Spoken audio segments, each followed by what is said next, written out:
Hi, guys. Thanks for joining me this evening, as always.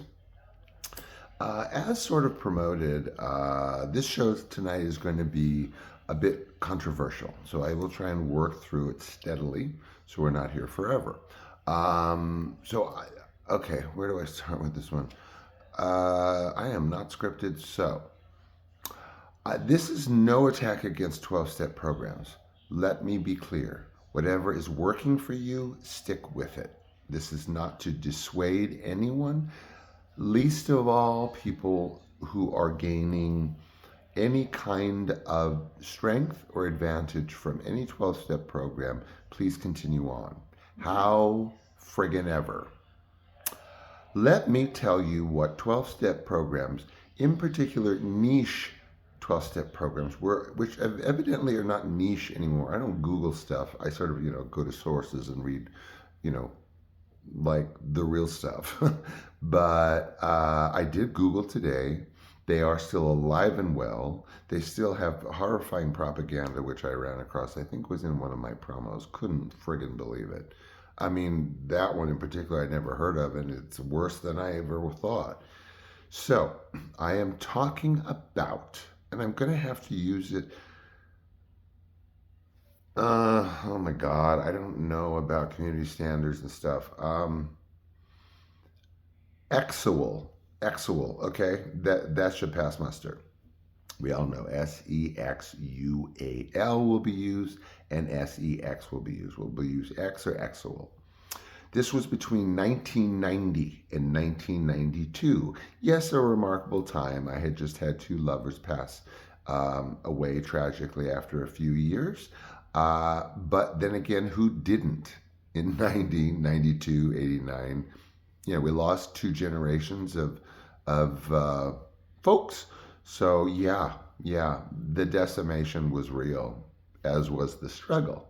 So I had pronounced behavior that was actualized in a ritualistic behavior called cruising, colloquially referred to as cruising behavior. Okay, so another disclaimer. I am not a mental health professional whatsoever. I am not here, nor am I qualified to tell you to do anything with regard your care, your health care, and much less your mental health care. How friggin' ever again. I started caregiving in 1988, and I shifted into a life of service until 2011 when I had to retire. Yes, I am no mental health professional, and not that this is a mental health issue per se, but yeah, I was there at 4 o'clock in the morning at County General in LA, counseling, heroin addicts, oopsie, that were, using their eyes, their necks in between their toes to access those areas that serve to serve them, because all the other areas are calloused out and so forth. I've counseled. Look, I'm not going to run down my resume. Let's just say that I've got plenty of clinical hours across the board. I am not licensed, but I know what I'm talking about. Plus, yeah, I've been interacting with psychiatrists off and on since 1975. Okay, so whatever. Anyway, so because of this ritualistic behavior, a lot of this, if you read my book, you will, in a 1 hour read, like 500 videos will make sense to you. But pending that, I was subject to this ritualistic behavior, colloquially and in very overarching general terms known as cruising. This is again between 90 and 92. Therefore, I felt through the grapevine that these groups, these 12-step, I would call niche groups, which were Exual Compulsives Anonymous, X and Love Addicts Anonymous, Exaholics Anonymous. There's two others, you guys. Okay, so this is my experience. Proof is in the pudding, okay? Let's get that straight. I don't lie. And if you catch me in a lie, please let me know, SEANFRYE66 @gmail.com, and we will make an entire show of it, because it's something I forgot. So, then I'm in the mix, okay, of these groups. Now, please don't doubt my experience with these groups over the 2 years that I joined them for this baffling, ritualistic behavior. I knew exactly what I was doing, what it was called. I wasn't trying to make it pretty. Did you ever see Fight Club? Of course, a lot of you did. Okay, so you know the whole premise of the trolling of the supposed support groups, disguised support groups, which we all know as AA. Niche, and it sort of riffed on that. Well, okay, you remember the character Helena Bonham Carter, and she's at this one, and then she's at this other AA meeting, and she's at this other one, and then Edward Norton starts cruising support groups, whatever. It's really, really funny if you see it, subplot. Really funny. So I went to them, these exual, compulsive, half a dozen anonymous whatever meetings. And again, please don't doubt me on this one, because I attended these meetings that I felt compelled, about my compulsion, to go to all the way across the county, folks. Okay, so again, I know what I'm talking about. These were routine gatherings, joinings, visits.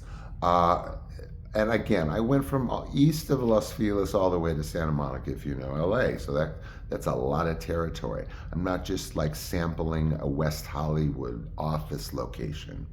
Got it? Good. So I was routinely a part of this program. Yes, I tried to work my steps. I knew what that was all about. I did friggin' worksheets for it practically. Yeah, and I was going regularly. I was going like you were supposed to, like a whole hell of a lot right in the beginning, and tapering as it goes along, but regular. And that's the gist of it, right? 12 steppers. Okay. Again, nothing against any other group, but these actual compulsive anonymous-y 5-pronged 12-step programs. Well, in attending these programs, and again, I'm speaking of sweeping general terms, and again, if things have changed with actual Compulsive Anonymous and its 4 sister groups, if there have been sweeping changes since '92, please forgive me then. The sweeping changes that I was not aware of, that are not reflected in your propaganda, but maybe I'm wrong. However, if you're following along the same basically sort of draft or outline as you were in the early 90s and prior, then I got issues. Especially if you're, man, I'm telling you, if things are the way they were, we have 70 shows to do on this one. So let me break it down for you. Over this period of time, under these conditions, right, I'm compelled to go to these support groups for this ritualistic exual behavior. Now, for me, in brief, and then again, more in my book, more as needed, email me, but a lot of the explanations are in my book. This, for me, this behavior, this compulsion, was 80% hunt and 20% KILL, okay? So for me, the behavior was not about the KILL, meaning the episode, whether it lasted an hour of driving around looking for that person, or walking, whatever it is, okay? For most, or you would assume for many, that would be about the sex, right? That, it's all about nabbing that, and that you're walking or driving around all horny. Well, no. Myself, for example, again, it was 80% about the hunt and 20% about being left with the carcass and sort of following through as an afterthought. Not always, but that was the pattern. And I will get into mental health patterns and how they should be treated later on. Thank you very much. So here's the breakdown, okay, of these meetings that I felt compelled to attend because of this sexual ritualistic behavior that was going on constantly. And I was, guided into this subculture like a mechanic to this subculture of Exual anonymity five sister programs. Guess what? I'm telling you, man, okay, over 2 years, I know what I'm talking about. I worked the program at least daily or whatever you're supposed to do. 50% in each group, on average, were cruising each other. Okay? So now we're serving Mai Tais at an AA meeting? Okay. So here's the platform. They're doing the flirting. They're doing the eyeing. They're doing the signals. They're mentioning, which was supposed to be a rule. The golden rule was the meaning, don't mention locations where you're cruising. That's like telling the guy, like your best friend, like don't tell him the name of the bar that he always goes to. What? Hello, people. So I'm going to these things and it's like cruisy. And then you get sponsors. Ho, ho, ho, ho. So my sponsors were either flirting with me, I dated one. He wasn't a sponsor, he was just a whatever. 50% of them were either cruising me or cruising others or both. And some of them were just trolling groups, you could tell, for people or information, I don't know what. But none of us were dummies, really. We all knew what was going on. And if I ended up dating and seeing nothing but that, conservatively at 50% cruisers in 12-step meetings that are supposed to deprogram you or abate your compulsion. Okay, so let's move past that. Maybe we can sort of wind down a little bit. So basically now you are being aim-shade, SHAMED, in essence, in an overarching way, for what is a pattern of mental health behaviorally. It is a pattern. It is mental health related, and it is a behavior. And by and large, do the numbers, please. Do the math, run the statistics for me, please.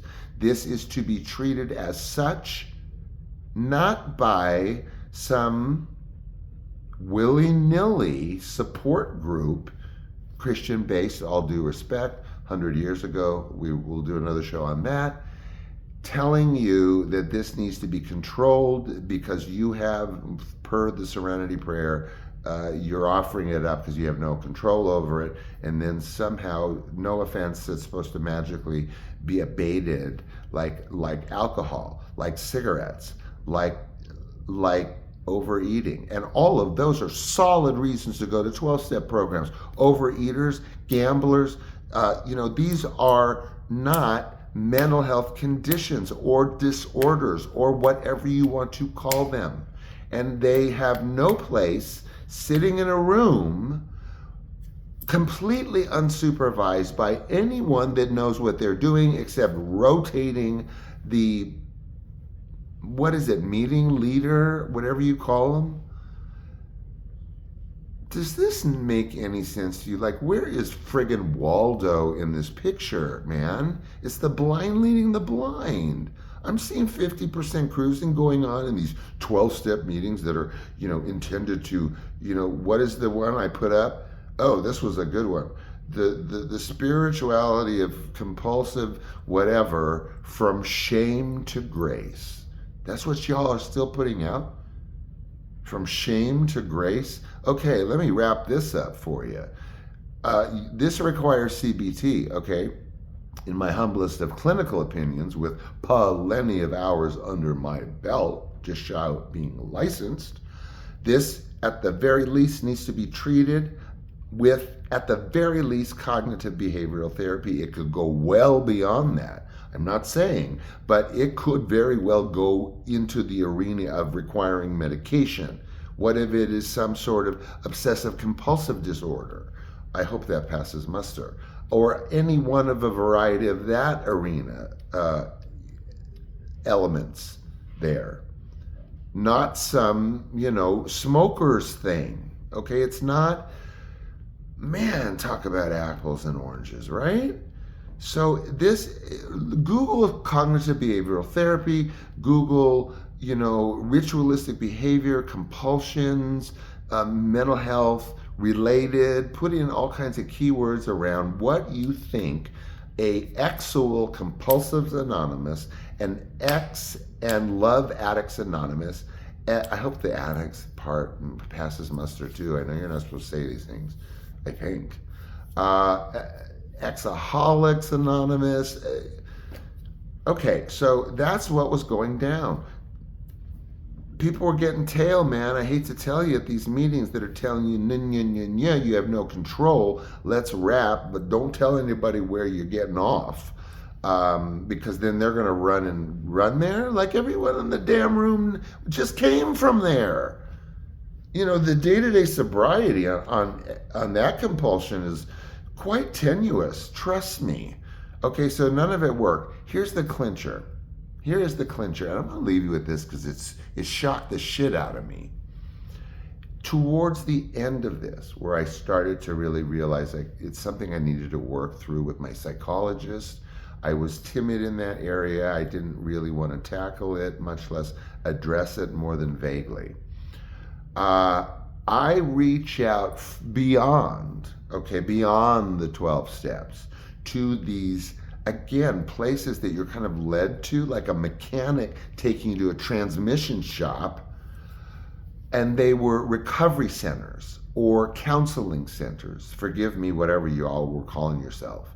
And so I approached them.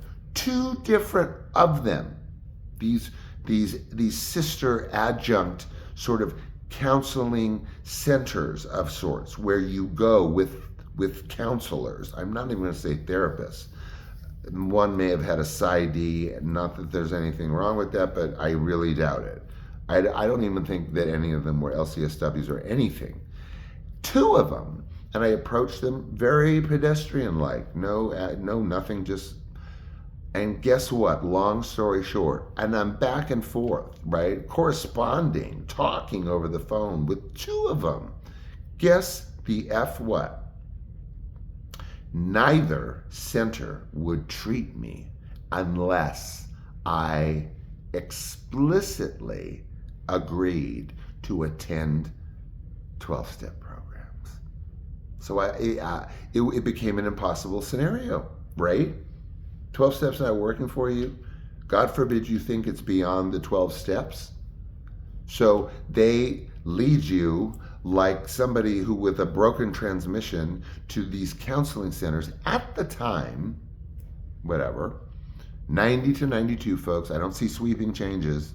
I could be wrong.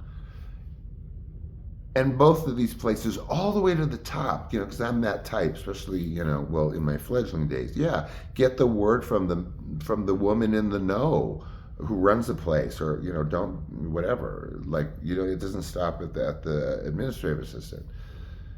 And neither one explicitly, they told me that they would not accept me as a client unless I concurrently and religiously attended 12-step programs in tandem with their therapy. Sounds like a racket, huh? Anyway, I'm going to wrap it up. I keep you guys too long. Thanks for putting up with me. That was my controversial show, but it was true to form, what I said in my promos. That very, very sketchy, kind of odd. Where's Waldo? Give it a thought or two, especially if you are headed, like dead long into one of those programs. Give it a 4th thought. Just like everything, right? Give everything a 14th thought. I love you guys.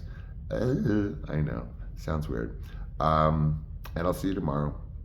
I got shows on my calendar lined up for like 6 days, but I promise to get an interview in there. Okay. Take care. Do everything I wouldn't do. Bye.